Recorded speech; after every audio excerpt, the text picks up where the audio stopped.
তাহলে কি করতে হবে? আবার নাম রাখতে হবে। আমি আর নাম রাখতে পারবো না। বলে কেন? নাম আমার আর মাথায় আসছে না। বলছে কি নাম রাখতে হবে? বলছে ম্যাচিং চাই।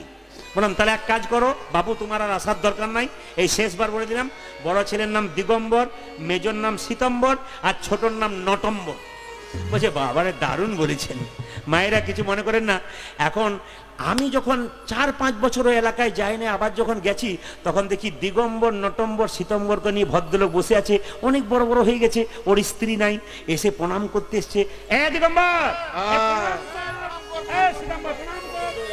এখন দিগম্বর, নটম্বর, সীতম্বর, প্রদীপ পালমান আমাকে প্রণাম করছে।